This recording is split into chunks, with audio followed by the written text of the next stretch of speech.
안녕하세요. 저는 경기도에 살고 있는 30대 여자입니다. 저는 치과에서 페이닥터로 일하고 있어요.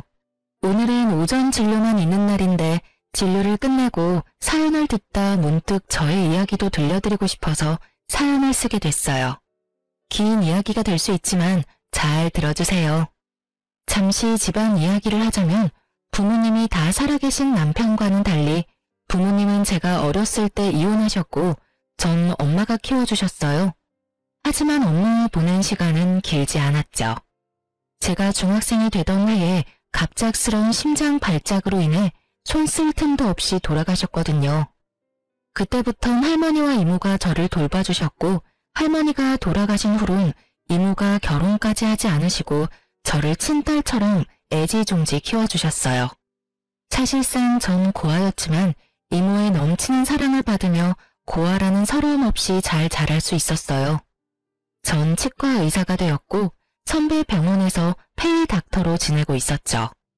그러던 어느 날 친구가 불러 나갔는데 그곳엔 친구의 지인들이 있더라고요. 그 자리에 남편이 있었고 대학 교수님이라고 하더군요. 첫 느낌은 나쁘지 않다 정도였어요. 술 한잔하며 이야기하다 보니 말이 잘 통한다고 느꼈고 남편 역시 그렇게 느꼈는지 자리가 끝날 때쯤 저에게 연락처를 물어보더군요. 저 역시 남편이 괜찮았던지라 연락처를 주었고 그렇게 연락을 주고받던 저희는 연애를 시작하게 되었습니다.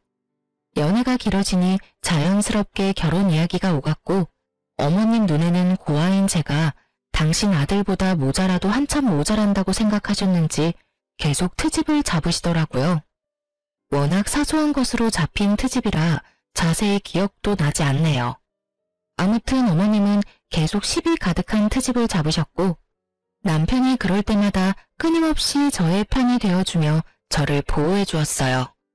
고아인 것이 전염병도 아닌데 생트집을 잡아대는 어머님을 보며 결혼은 망설이지 않았다면 거짓말이겠죠. 전 심각하게 결혼을 망설인 순간도 있었지만 적극적인 남편의 구애로 결국 결혼을 하게 되었어요. 어머님은 여전히 절 탐탁지 않아 하셨어요.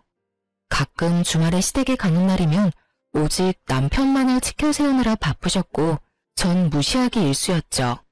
그날도 오랜만에 시댁 방문을 했고 전 갑자기 감기 기운이 올라 다른 때보다 컨디션도 좋지 않고 조금 날이 서 있었어요. 우리 교수님 오셨어? 어디 아픈 데는 없지? 네, 없어요. 전 괜찮은데 이 사람이 감기 기운이 있어서 컨디션이 안 좋아요. 오늘은 식사는 안 하고 그냥 갈게요. 감기? 그러면 쟤는 빼고 오지 그랬어. 아이 정말 안 되겠어.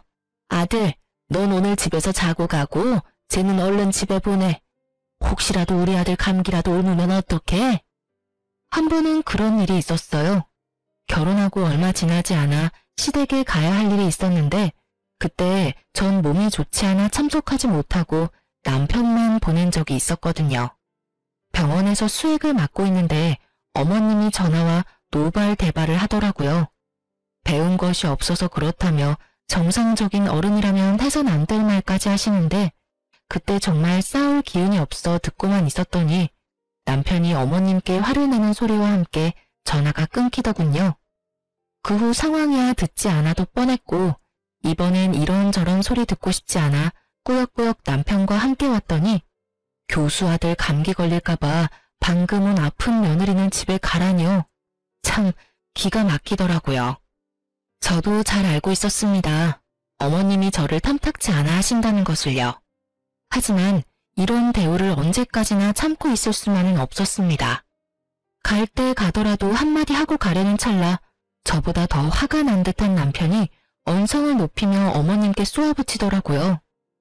어머니, 제발 좀 그만하세요. 이 사람이 왜 이 몸을 해서 여기까지 왔는지 몰라서 물으세요?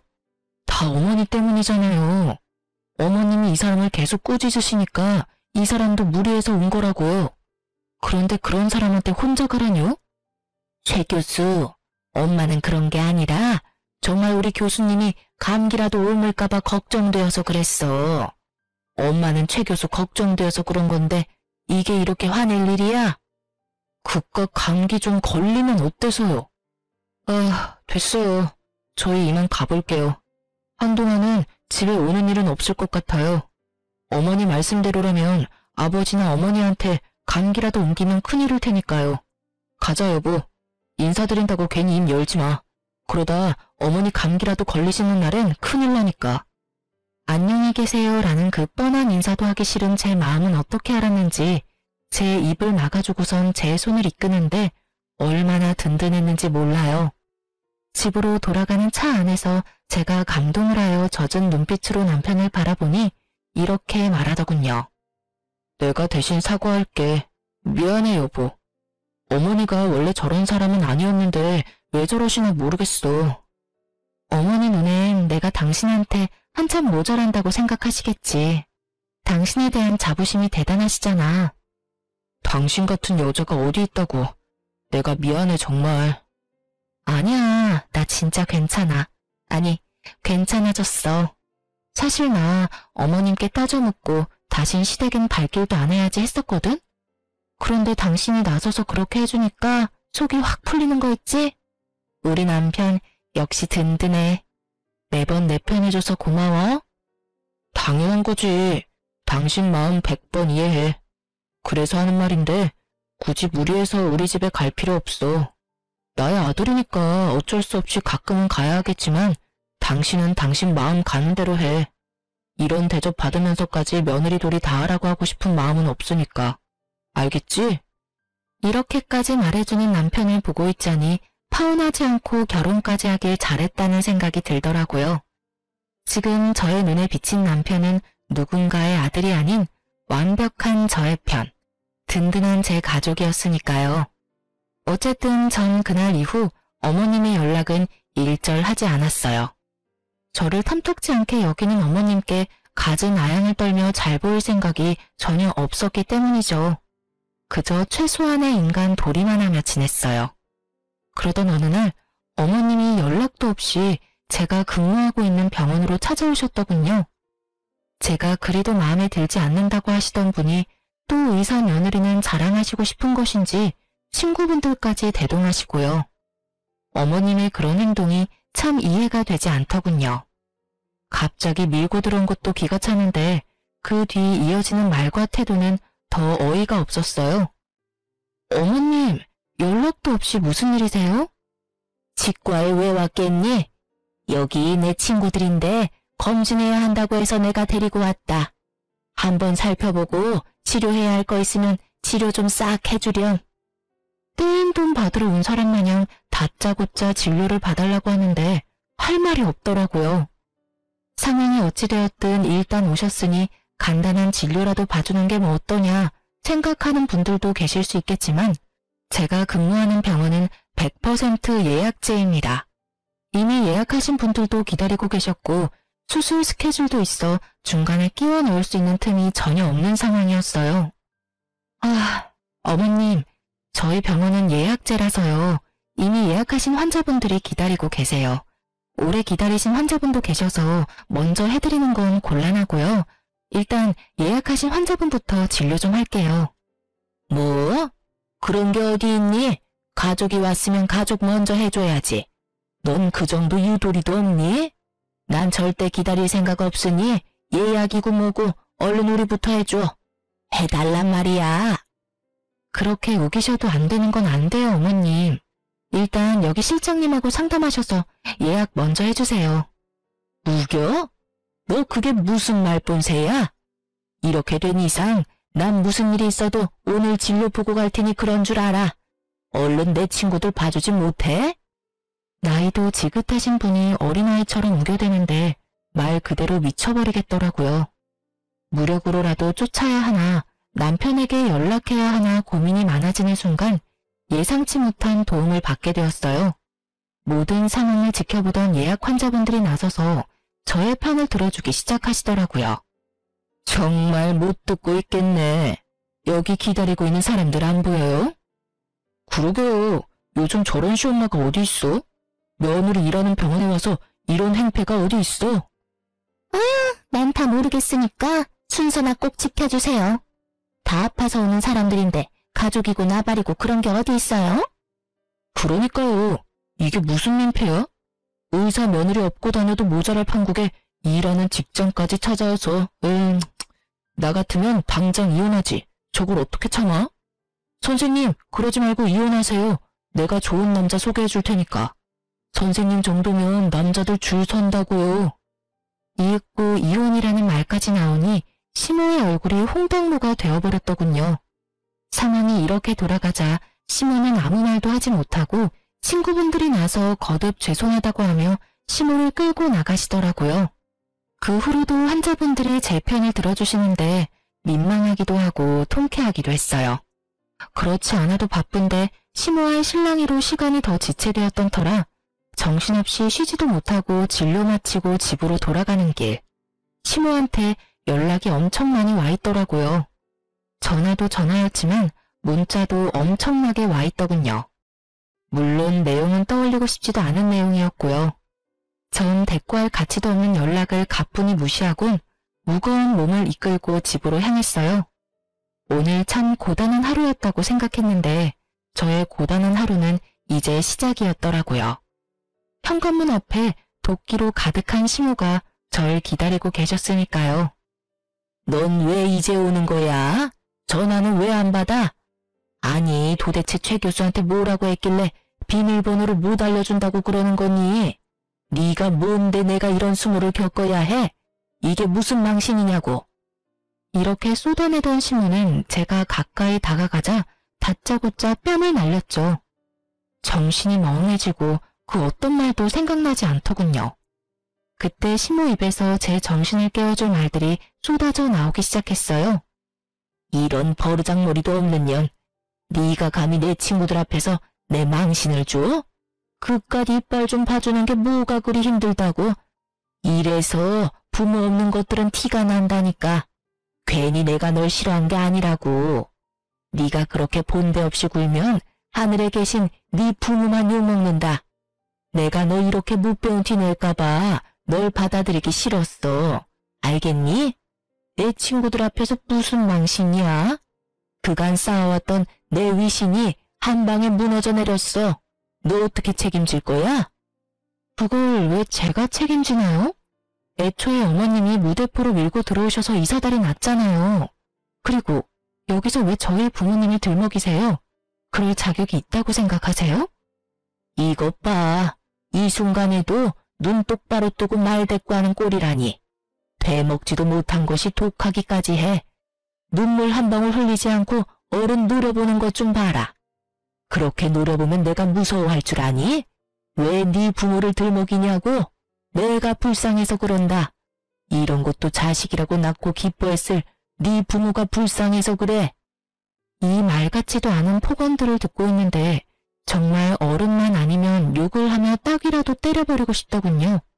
머리 끝까지 화가 올라 온몸이 부들부들 떨리면서 이성의 끈이 끊기려는 순간 다급히 다가오는 발소리가 들렸고 이내 제 앞을 막아서는 남편의 뒷모습이 보이더라고요.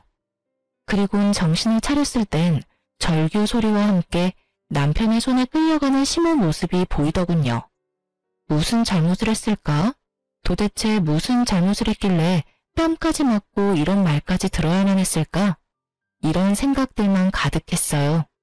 도무지 이해되는 것이 단 하나도 없었죠. 전 옷도 갈아입지 못한 채 소파에 멍하니 앉아 있었고 남편이 들어오더군요. 여보, 괜찮아? 어디 봐봐. 여기지? 많이 아팠지? 여보, 나 진짜 이해가 되지 않아. 내가 그렇게 잘못한 거야? 이런 취급을 받을 만큼? 아니야, 절대 아니야. 그런 생각은 하지도 마. 당신 잘못은 조금도 없으니까. 앞으로 우리 집엔 가지도 말고 오는 연락도 받지 마.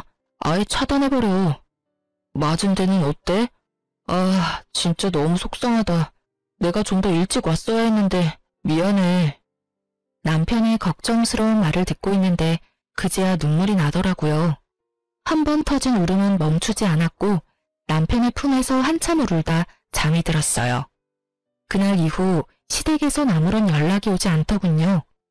남편의 말론 결국 모든 일들을 아버님께 말씀드렸다며 화가 많이 나신 아버님이 시모를 크게 혼내셨다고 하더라고요. 심호가 잠잠해지니 제 삶이 다시 평화로워지더군요. 평화롭다 못해 조용하기까지 했어요. 조용하면 사고 친다더니 그 말은 애들한테만 해당하는 이야기가 아니더군요. 전혀 예상치 못한 장르가 제 인생에 끼어들고 있었으니까요. 그날도 다른 날과 똑같은 날이었어요. 오전 진료만 있는 날이라 다른 날보다 이른 시간에 집에서 나섰고, 그런 저에게 샌드위치까지 만들어 챙겨주는 다정한 남편. 모든 것이 완벽했어요. 진료가 시작되었고 그 환자분이 제 앞에 나타나기 전까지는요. 신규 환자로 병원을 찾은 그분은 어머님과 함께 오셨던 친구분들 중 한 분이었고 저에게 멋쩍은 듯 인사를 건네더군요. 잘 지냈어요? 내가 요즘 이빨이 아파서 여기저기 찾아봤는데 선생님이 친절하고 꼼꼼하다고 하길래 염치 불구하고 찾아왔어요.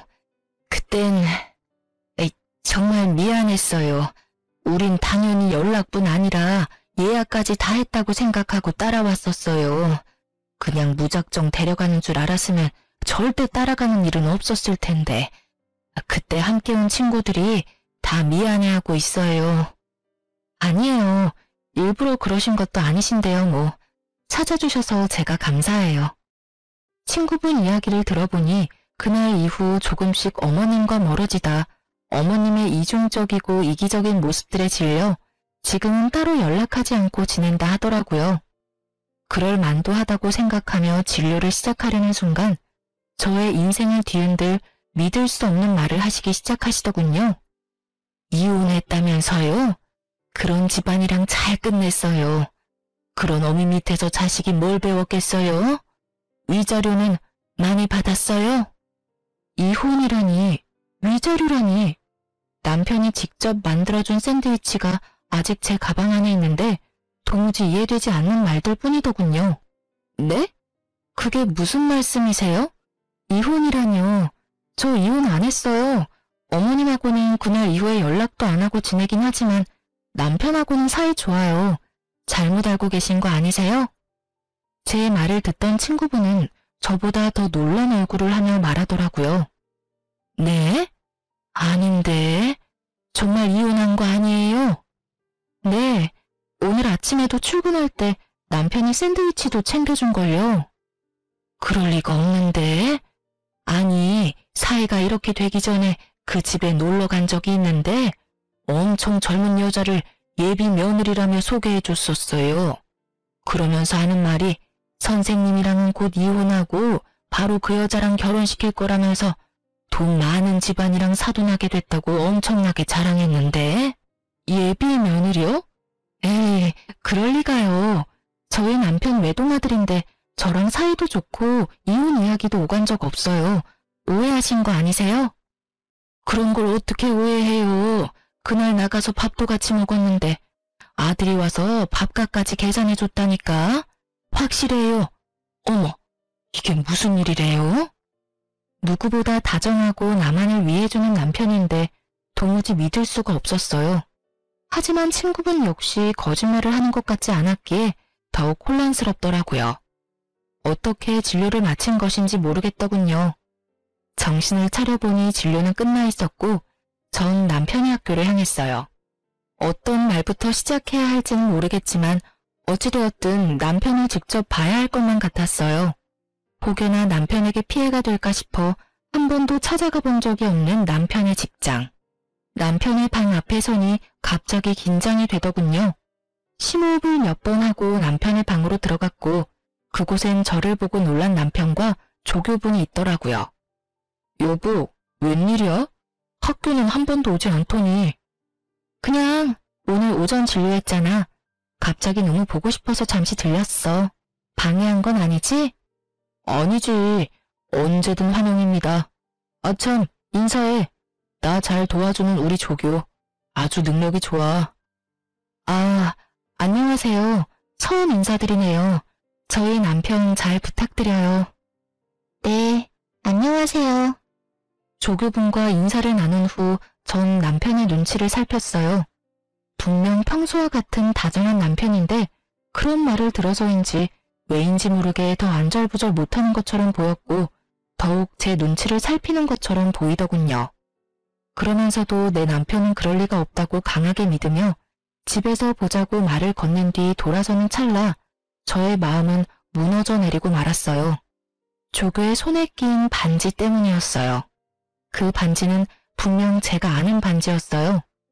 얼마 전 남편의 서재를 청소하다 발견했던 디자인이 특이한 반지. 디자인이 워낙 평범하지 않아 정확히 기억하고 있었어요.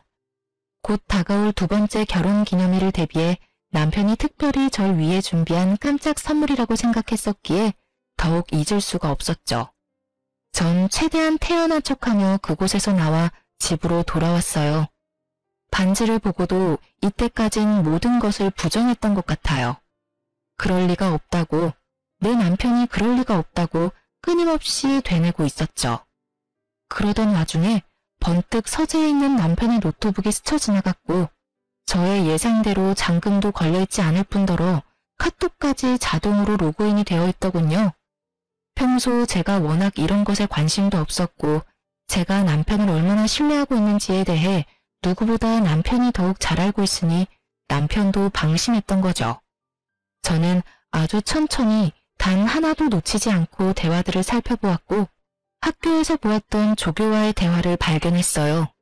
대화의 내용은 외도를 증명하기에 부족함이 없는 더러운 내용들이 가득했고 친구분의 말씀대로 이미 시댁을 오가며 결혼한 사이처럼 지내고 있더군요. 25살, 상간녀의 나이였어요. 보기에도 젊어 보인다고 했는데 정말 어리더군요. 모든 내용이 경악 그 자체였지만 가장 저를 화나게 했던 건 이모에 대한 멸시였어요. 상견례 날 이모는 상견례 장소가 주차하기 힘든 곳이란 걸 아시곤 2대의 차 중 경찰을 끌고 오셨었고 그것을 본 남편이 이모를 대놓고 무시하고 있더라고요. 상견례 때 옷은 그런 대로 차려입었길래 그래도 돈은 좀 있는 집안인가 했더니 상견례 끝나고 보니까 경차 타고 가더라니까. 내가 얼마나 황당했는 줄 알아? 아마도 그 옷도 다 빌려 입었거나 짝퉁일 거야. 다시 생각해보니까 가방도 좀 조잡했던 것 같기도 하고. 그러게 왜 그런 고아랑 결혼했어? 만나다 보니까 그렇게 됐지. 그렇게 없는 집인 줄 몰랐다니까. 그러면서 꼴에 치과 의사라고 콧대는 얼마나 높은지. 어머니는 어머니대로 날리고 와이프는 와이프대로 날리고 나도 중간에서 지쳤어. 손이 떨리더군요. 저렇게 생각하는지는 꿈에도 몰랐으니까요. 평소 이모한테 저보다 더 자주 연락하고 잘하던 사람이 바로 남편이었어요. 그렇기에 제가 받은 충격은 더욱 컸죠. 정말 상상도 못한 일이었어요. 남편은 외박은커녕 늦는 법이 없었고 주말 역시 온종일 저와 시간을 보냈었으니까요. 상대가 학교에서 늘 함께하는 조교라는 사실을 몰랐다면 아마 전 끝까지 아니라고 남편을 믿어줬겠죠. 전 떨리는 손을 겨우 진정시키고선 대화 목록들을 다 살펴보았고 경악스러운 것은 여기서 끝이 아니더군요. 어머님과 나눈 대화도 남아있었는데 그곳엔 저에게 앞으로 절대 연락도 하지 말고 오늘 한 이야기는 절대 아버님에겐 티내지 말고 기다리라고 하더군요. 만나는 여자애는 조만간 보여주겠다고요. 날짜를 보니 어머님이 제 뺨을 날린 날이었는데 내용을 보아하니 그날 집으로 모셔다 드리며 외도 사실을 알린 것 같더군요. 충격에 빠진 제 머리와는 달리 손은 부지런히 대화 내용을 저장하고 있었고 전 증거를 더 모으며 때를 기다리기로 했어요. 그러면서 이모에게 모든 사실을 알렸죠. 이모, 내 남편 아니 이 빌어먹을 놈이 바람 피우고 있어. 그것도 25살 조교랑. 자세한 이야기는 만나서 이야기해 줄 테니까 우선 내가 뭘 해야 하는지부터 말해줘. 뭐? 그게 사실이야? 이 새끼를 진짜. 너 모은 증거 이모한테 다 보내고 사소한 거라도 다 모아놔. 내가 그놈 가만두지 않을 테니까. 이모는 이모대로 전 저대로 이혼을 준비하기 시작했어요. 전 아무렇지 않은 척 남편을 대했지만 생각보다 그건 참 힘든 일이더라고요. 특히 한 침대를 쓰는 것만큼은 도저히 할 수가 없어 가짜 기침을 해대며 감기를 핑계로 각방을 쓰자고 했어요. 여보, 나 아무래도 간호사한테 감기가 옮았나 봐. 컨디션도 심상치 않은 게 독감으로 이어질 것 같은데 한동안은 우리 각방 쓰자. 혹시나 당신까지 아프면 큰일 나. 아무리 그래도 각방은 좀 그렇지 않을까? 가족이라곤 우리 둘뿐인데 둘 중 한 사람이라도 멀쩡해야 병간호를 하지. 그렇긴 하지. 알겠어. 그럼 내가 서재 가서 잘 테니까 당신이 방에서 편하게 자. 저의 권유에 남편은 흔쾌히 알겠다고 하며 서재로 가더군요. 그렇게 전 혼자 방을 쓰며 이것저것 이혼을 준비했어요. 일단 병원을 쉬기로 했어요. 남편의 외도 사실을 알고 난 후 이런 어지러운 마음으로 환자를 볼 자신이 없어 선배이자 원장님께 상황을 잘 설명하고 한 달 동안 이혼 준비에 힘쓰기로 했어요. 외도로 인해 이혼을 준비하는 사연들을 들어보면 흥신소를 많이들 활용하시던데 전 그럴 필요도 없었어요. 상간녀가 친절하게 SNS에 다 올려주었으니까요. 올린 사진들을 훑어보니 남편과의 외도를 자랑하고 싶어 안달이 나 있더군요. 그래도 남의 시선이 신경 쓰이긴 했는지 남편의 얼굴만은 교묘히 가리긴 했지만 아는 사람이 보면 충분히 남편임을 알 수 있겠더라고요. 거기에다 예비 시댁, 예비 시어머니라며 어머님 얼굴 사진도 있더군요. 1년 가까이 된 것 같았어요. 남편과 만나기 시작한 기간이요. 집도 친구분에게 들은 것처럼 잘 사는 듯 했고요. 이 모든 것을 SNS 통해 다 알게 되었으니 굳이 흥신소를 거칠 필요가 없었겠죠? 어려서 그런지 거의 실시간급으로 사진들이 올라오는데 상간녀에게 고마운 마음마저 들더군요. 전 때를 기다리며 SNS를 계속해서 주시했고 올라오는 게시물을 통해 복수의 날이 정해졌죠. 그런 와중에도 남편은 변함없이 저에게 잘해주었는데 그런 모습이 더욱 소름이 끼치더군요. 정확히 일주일 뒤 결전의 날이 왔고 이모와 저는 그 인간들이 모인 장소를 향했어요. 그곳은 다름 아닌 남편과 상간녀의 상견례 장소였는데 여전히 친절한 상간녀가 자신의 SNS 계정에 고급 한정식 식당의 사진과 함께 상견례 정확한 날짜와 시간까지 언급해 너무나 쉽게 알 수 있었죠. 거의 결혼식 못지않게 자랑질을 해대는데 이 정도면 병 아닌가 싶더라고요. 저와 이모가 문을 열고 들어가자 남편은 크게 당황한 표정이 역력하더군요. 그건 어머님과 상간녀도 마찬가지였고 단 한 사람, 아버님만이 이게 무슨 일이냐는 표정으로 말씀하시더라고요. 이게 무슨 상황인 거야? 이혼한 네가 여기 무슨 일이야? 보아하니 아버님은 제가 이미 남편과 이혼을 했다고 알고 계신 것 같더라고요. 그래서 친히 모든 상황을 알려드렸죠. 아버님, 저 이혼 안 했어요. 아니, 얼마 전까진 제가 이혼할 거란 생각도 못했는걸요. 저도 얼마나 놀랐는지 몰라요. 당사자도 모르는 이혼이 진행되고 있었다니까요. 사실 아버님의 잘난 교수 아드님이 저 몰래 바람까지 피우고 있더라고요. 거기에다 저랑 결혼한 지 2년밖에 안 됐는데 저 여자랑 바람 피운 건 1년이나 됐더라고요. 제가 저딴 놈을 믿고 결혼하면 잘했다고 생각하고 살았으니 제 발등 제가 찍었죠 뭐. 이것까지도 충분히 기가 차는데 이혼도 안 한 남편이 다른 여자랑 이런 상견례 자리까지 만들었으니 제가 안 찾아오고는 못 베기겠더라고요. 그래서 이 모든 상황을 뒤집어 엎으려고 오게 됐어요. 제가 딱 이렇게 말하니 시모가 자리에서 벌떡 일어나 노발대발하시며 상황을 무마시켜보려 노력하더군요. 너 그 입 다물지 못해? 여기가 어딘 줄 알고 찾아와서는 헛소리야. 여보, 저 물건 말 믿지 말아요. 아니, 듣지도 말라고요. 사돈, 들을 필요도 없는 말입니다. 저 물건 부모님도 일찍 돌아가셔서 배운 것 없이 자란 물건이라 결혼 생활할 때도 거짓말을 입에 달고 살던 애였다고요. 시모의 이런 노력도 소용이 없었어요. 다들 시모보단 제 입에 집중하고 있었으니까요.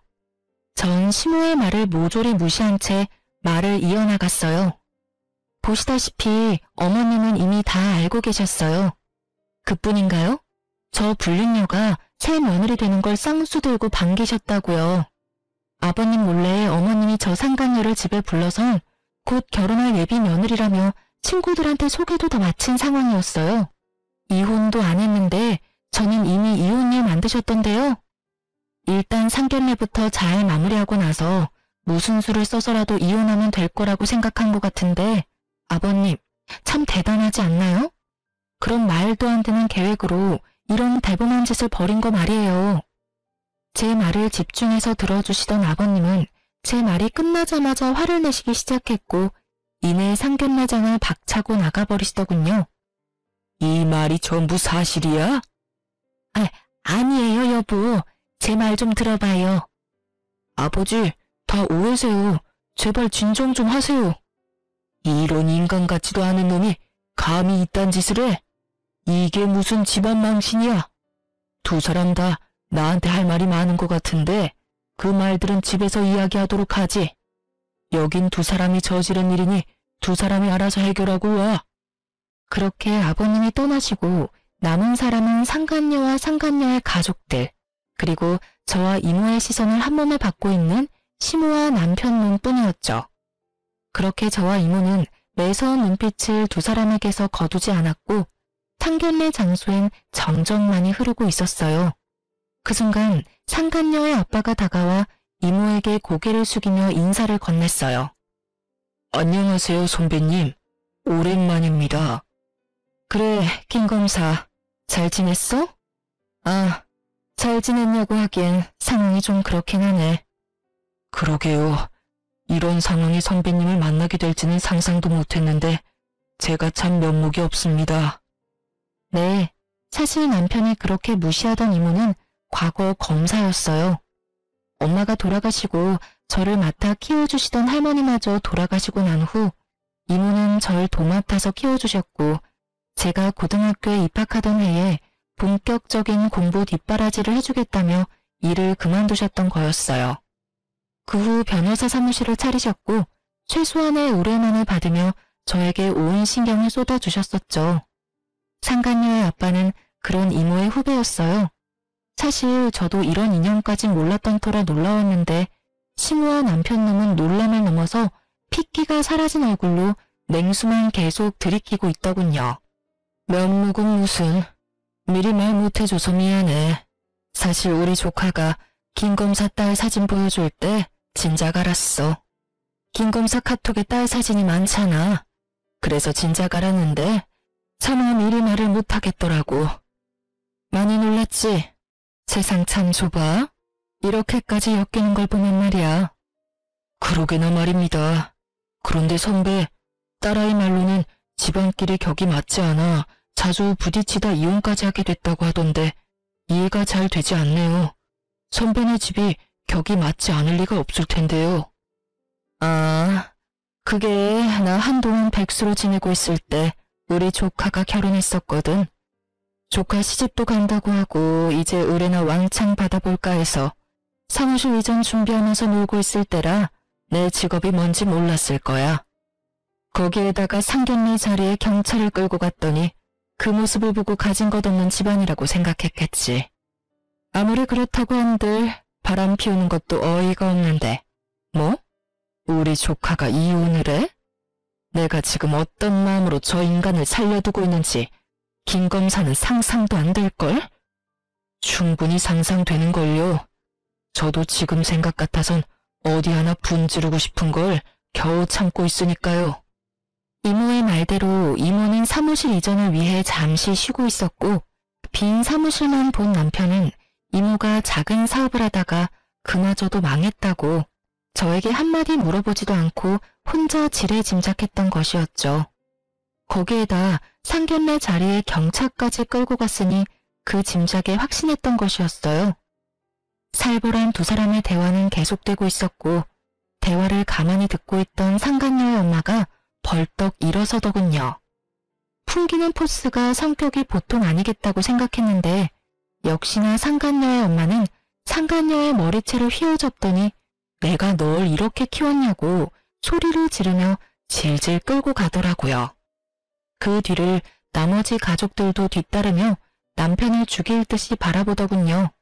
특히 상간녀의 두 오빠의 눈빛이 아주 예사롭지 않았어요.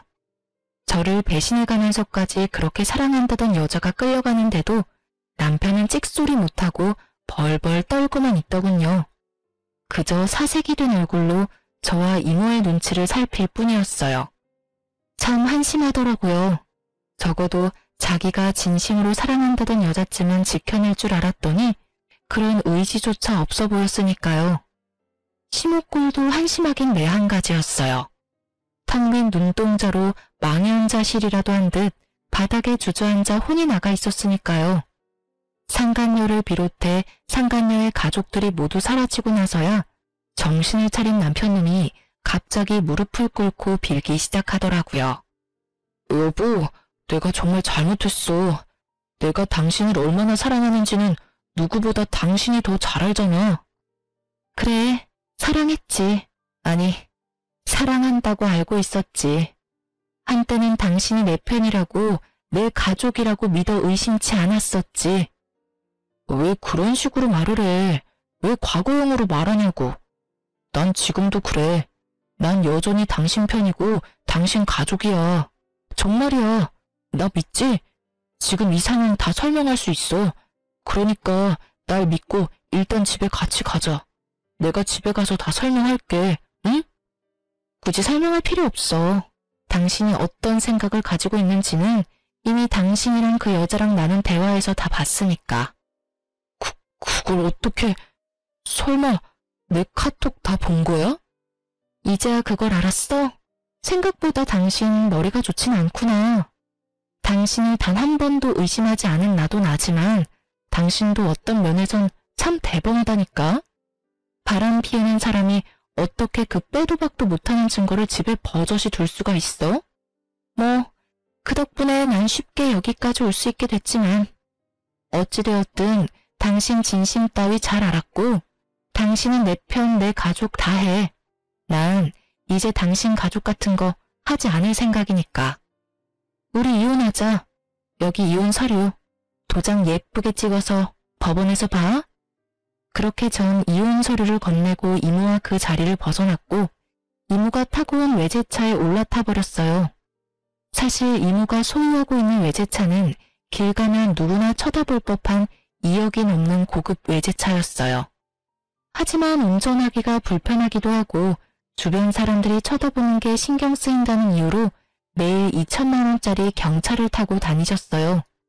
값이 10배나 차이 나는 외제차를 이모가 턱하니 여는 모습에 남편놈 눈알이 튀어나오려고 하더군요. 어찌나 볼만하던지. 뒤늦게 시모와 남편놈이 쫓아와 급하게 창문을 두드리기 시작하더군요. 당신, 이 차는 뭐야? 이렇게 좋은 차가 아니었잖아. 아, 그 당신이 중고차니 뭐니 하던 경차? 그것도 이모차고 이것도 이모차야. 우리 이모 차 2대 쓰셔. 왜 날 속인 거야? 이모님이 검사라는 사실도 그렇고 이 차도 그렇고 왜 나한테 말하지 않은 거야? 당신이 사실대로 다 말해줬으면 이딴 상황까지 오지 않았을 거야. 난 속인 적 없어. 당신이 묻지 않았잖아. 당신이 혼자 온갖 상상으로 우리 이모 거지 만들기 전에 단 한 번이라도 나한테 물어봤으면 난 다 말해줬을 거야. 내가 묻지 않는다고 아무 말도 하지 않는데 말이 돼? 처음부터 날 속이려는 거였잖아. 묻지도 않는데 내가 왜 구구절절 설명해야 해, 굳이. 그렇게 억울해하지 마. 누가 보면 내가 당신 속이고 바람이라도 피운 줄 알겠어. 그리고 이왕 안 김에 한 가지 더 말해주자면 우리 이모 앞으로 받은 유산도 꽤 많아. 왜, 그 있지? 졸부. 우리 이모가 능력도 좋은데 졸부야, 졸부. 그러면 이만 가볼게. 법원에서 보자. 이모의 후배이자 상간녀의 아빠가 딸을 통해 전해 들은 가짜 이혼 사유에 대해 믿지 못하는 이유는 따로 있었죠. 저의 외가는 대대로 부유했고 할머니가 돌아가시며 하나 남은 자식이었던 이모에게 재산을 다 남기고 떠나셨으니 집안 격이 맞지 않다는 사유는 애초에 상간녀의 아빠가 듣기엔 말이 되지 않을 수밖에요. 이런 사실을 전혀 몰랐던 남편은 저보다 훨씬 어리고 검사 집안의 막내딸 상간녀에게 폴라당 넘어갔던 것이었죠. 마지막 말까지 전했겠다. 이모는 후련한 마음으로 차를 출발시켰고 사이드 미러를 통해 본 두 사람의 모습은 정말 통쾌 그 자체였어요. 시모는 그 자리에 주저앉아 울고 있었고 그놈은 허탈한 듯 실소를 터뜨리고 있더군요. 그렇게 남편과 법원에서 만나 이혼 서류를 제출했습니다. 구질구질하게 끝까지 매달릴 줄 알았던 전 남편은 자신이 생각해도 전혀 가능성이 없다고 느낀 것인지 생각보다 더 순순히 이혼을 해주더군요. 물론 제가 원하는 조건도 다 들어주었고요. 원하는 조건이라고 해봤자 빠른 이혼과 위자료뿐이긴 했지만요. 그리고 가장 큰 고민이었던 상간녀 소송은 진행하게 되었어요.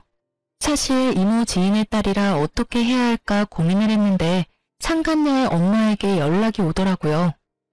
다름이 아니라 상간녀 소송 고민하고 있다는 말을 애 아빠한테 전해들어서요. 네, 아무래도 이모랑 아신다고 하니 제가 소송까지 하기가 좀 그래서요. 굳이 제가 소송까지 하지 않아도 충분히 부모님께서 벌을 주실 것 같기도 했고요. 그러지 말고 진행하세요. 네? 상간녀 소송하셔도 됩니다. 애 아빠와 전 죄를 지었으면 벌 받아야 한다고 생각해요. 제 딸이지만 그쪽한테 씻을 수 없는 죄 지은 게 분명하고 제 딸이라고 해서 아빠의 인맥을 이용해 그 벌을 피하게 할 생각 전혀 없습니다. 그러니 상간녀 소송 진행할 생각이었다면 그냥 진행해달라고 부탁드리려고 전화했습니다. 그렇게 전 상간녀 소송도 진행했고 당연히 승소했습니다. 그 뒤로 두 연놈은 어떻게 됐냐고요? 일단 상간녀의 소식은 이모에게 전해들었는데 상간녀는 집과 인연을 끊고서라도 전 남편과 결혼하겠다고 고집을 피웠다고 하더라고요. 아무리 고집을 피워대도 부모님들이 설득되지 않자 결국 짐을 싸서 전시댁으로 가버렸고 그런 상간녀를 전시댁에서도 받아주지 않았다고 하더라고요. 그랬겠죠. 집을 버리고 온 상간녀는 더는 매력적인 며느리감이 아니었을 테니까요. 그저 가진 것 없는 어린 여자일 뿐이었을 테죠. 그렇게 버림을 받고 집으로 돌아온 상간녀는 그제야 큰 후회와 반성을 하고 있다고 하더군요. 그 반성이 진심인지는 저는 알 수 없지만요. 그리고 전 남편 역시 난리가 났다고 들었어요. 그 눈빛이 예사롭지 않던 두 오빠는 동생이 큰 잘못을 저지르긴 했으나 동생이 그렇게 사랑한다고 하니 참고 있었는데 가족과 영까지 끊어가며 사랑 찾아 떠난 동생이 결국 시댁에 버림받고 돌아왔으니 두 오빠는 더 이상 참을 이유가 없었죠. 학교로 찾아가 난동을 피웠다고 하더군요. 그 덕분에 조교와의 외도 사실이 학교에 소문이 쫙 나버렸고 전 남편은 볼 것도 없이 보직 해임이 확정된 상태라고 하더군요. 다른 것도 아니고 조교와의 불륜 스캔들이니 그 소문을 잠재울 순 없을 테니까요. 전 치과에 다시 출근했고 이혼 의사 확인서도 제출했네요. 비로소 그 끔찍한 인간과 호적도 따로 쓰게 되었어요. 전 이혼하기 전과 다름없이 잘 지내고 있어요. 며칠 전 저의 은인과도 같은 친구분이 치료를 마무리하시기 위해 오셨는데 이번엔 통쾌한 소식을 가지고 오셨더라고요. 전 시모도 이혼당하게 생겼다며 저보다 더 신나서 말씀하시더군요. 글쎄, 미순이도 이혼당하게 생겼잖아요. 그 자랑자랑하던 교수 아들이 그 대단한 교수직에서 잘렸잖아요. 그때도 난리였다지. 왜 그런 소문은 얼마나 빠르게 퍼져. 그년 오빠들이 학교로 찾아와서 아주 죽기 직전까지 패놨다고 하던데. 그 꼴을 본 미순이 남편이 꾸역꾸역 참고 있던 화가 폭발해서 둘 다 내쫓아버렸대요. 그 동네 사는 다른 친구가 말하기론 신발도 제대로 못 신고 쫓겨나서 울고불고 빌고 난리였다는데 내가 그 꼴을 직접 못 봐서 얼마나 원통하던지. 그나마 미순이 옹호하던 친구들도 상황이 이렇게 되니까 혹시나 자기한테 빌붙을까봐 다들 연 끊고 지낸다고 하더라고요. 그러게 귀한 남의 자식한테 그딴 짓 하는 게 아니지. 벌 제대로 받았어요 아주. 이야기를 듣고 있는데 그야말로 완벽한 결말이라고 생각했네요. 전 친구분께 끝까지 감사하다며 제 진심을 전했어요. 이분이 아니었다면 전 감쪽같이 남편의 소름 끼치는 연기에 속아 이혼당하는 그 순간까지 손 한 번 쓰지도 못하고 꼼짝없이 당했을 테니까요. 그것뿐인가요? 그 연놈이 행복하게 살아가는 꼴을 지켜만 보고 있었을 생각만 해도 오장육부가 뒤틀리는 기분이네요. 어쨌든 전 진심을 전하며 또 치료할 일이 있으시다면 꼭 연락 달라고 했어요. 물론 비용은 받지 않았어요. 제 사비라도 들여 치료를 해드릴 생각이었는데 모든 사실을 알고 있는 원장님이 왜 제 돈을 쓰냐며 그분은 앞으로 평생 진료 공짜라고 해주시더군요. 남편 하나 잘못 골라서 그렇지 제 주변엔 저를 사랑하고 아끼는 사람이 많았구나 하고 깨달았네요. 요즘 전 이모의 옆집으로 이사해서 거의 함께 살다시피 하고 있어요. 끼니도 함께 해결하고 이모가 제 집으로 와서 잠도 자주 자고 가고요. 그럴 바엔 같이 살지 왜 하필 옆집인지 궁금해하시는 분들이 계실 텐데요. 그 이유는 바로 이모가 드디어 연애라는 걸 하시기 때문입니다. 왜 이렇게까지 기뻐하냐고요?